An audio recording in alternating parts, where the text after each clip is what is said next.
Dnes sa mi dostala do rúk hra Alien Rage Unlimited. Bohužiaľ moja radosť trvala len veľmi krátko. Človeku sa už nechce veriť, že nejakí vývojári môžu urobiť chyby v každom jednom elemente hry. Hra bola vyvinutá poľským štúdiom CI Games a je dostupná prostredníctvom služby Steam približne za 20 €. Hra sa teda nedá považovať za drahú a prekvapivo sa k nej nedajú dokúpiť ani žiadne DLC prídavky. Hra teda naozaj vyzerá ako dobrá kúpa. Hráč má na výber medzi singleplayerom a multiplayerom. Absencia kooperačného módu môže zamrzieť, ale nejedná sa ani zďaleka o najhorší nedostatok tejto hry. Po spustení singleplayerovej kampane sa spustí príbehový úvod. Príbeh hry sa odohráva na vesmírnom telese bohatom na veľmi cenné nerasty. Behom niekoľkých rokov sa na tento nerast nasťahujú ľudské ťažobné spoločnosti a nejaký ten rok si pohodlne profitujú. Potom ale na tejto planete pristanú mimozemšťania. A hádajte čo?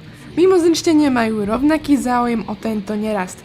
Po nejakej dobe začne vojna medzi ľuďmi a mimozemšťanmi. A hádajte znovu. Ľudí porazili. Ľudské obyvateľstvo ťažobných kolónií je vyvraždené a mimozemšťania si naďalej pohodlne ťažia až do vášho príchodu. Hráč je v tejto hre osamelý vojak ľudskej rasy.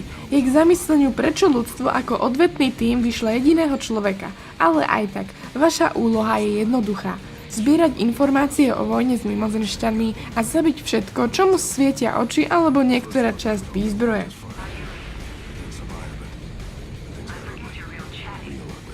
Samotný postup hry je lineárny. Máte jednu, maximálne dve cesty.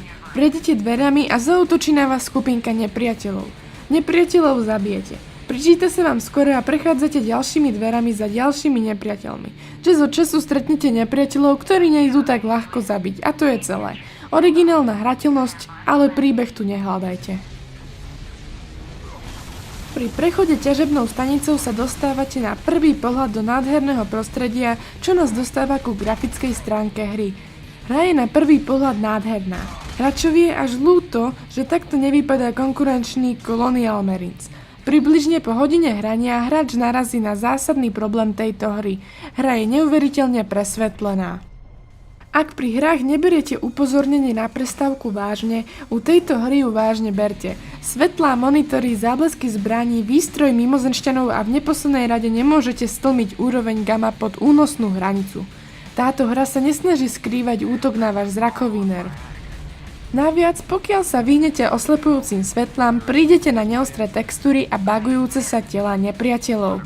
Aby som len nekritizovala, tak prostredie, v ktorom sa pohybujete, je nádherne vymodelované a pohľady na niektoré podzemné priestory doslova hráčovi vyrazia dých. Teda pokiaľ mu hra skôr nevypáli oči. Ale nevadí, nasadíme si slnečné okuliare a ideme ďalej. Hra vyšla pre PlayStation, Xbox a počítače. Dnes sa do rúk dostala počítačová verzia a to so sebou nieslo ďalší problém. Tým problémom je ovládanie. Pokiaľ hrajete FPS hry na gamepade, ste za vodou. Práve pre konzolové ovládače je ovládanie robené. Avšak pokiaľ pri hraní PC používate klávesnicu a myš, tak zistíte, ako katastrofálne je PC port tejto hry odfláknutý. Vývojári sa dokonca ani neobťažovali odstraniť z PC verzie ani asistent mierenia. Musím priznať, že zvuková stopa hry je priateľná. Zvuky hry nie sú zlé, ale sú dobre vyvážené. Preto aspoň váš sluch zostane po hraní tejto hry v poriadku. Bohužiaľ, ani tu sa vývojárom nepodarilo vyhnúť chybám.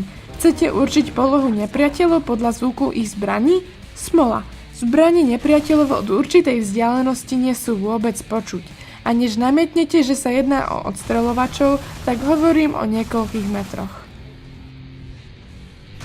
Až na tento malý problém a jeden neuveriteľne rušivý zvuk z multiplayeru je zvuková zložka hry na prostom poriadku. Pretože singleplayer hry je nezáživný, veľa hráčov sa pustí do multiplayeru. Ten je ešte primitívnejší než singleplayer, ale paradoxne sa jedná o najzábavnejší element hry. Dizajn map je perfektný, balans hry je taktiež dobrý a zásah raketou do tváre musí vykúzliť úsmev na tvári snáď každému hráčovi. Skôr som sa zmienila o veľmi otrávnom zvuku. Jedná sa o zvuk, ktorý odpočítava koniec kola. Našťastie ho prirodzene počujete iba raz za jedno kolo, takže sa to dá prežiť. Až na túto drobnosť a veľmi malé mapy je multiplayer podarený a nejednému hráčovi pripomenie Unreal Tournament.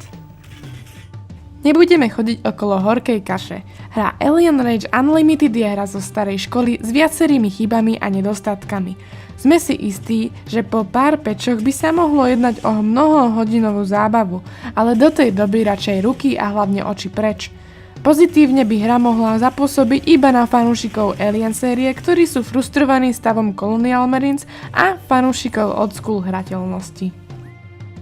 Za pozitíva hry považujem veľa fantasticky vyzerajúcich zbraní, dobré mapy v multiplayeri a nádherné prostredie v singleplayeri. Na druhú stranu, hra je presvetlená, preefektovaná a singleplayer je po chvíli hrania nudný a ovládanie PC verzie je nedorobené. S prihliadnutím k priateľnému multiplayeru a faktu, že hra je stále lepšie než Aliens Colonial Marines, máme s hodnotením jasno. Za Gamebox dávame 50%.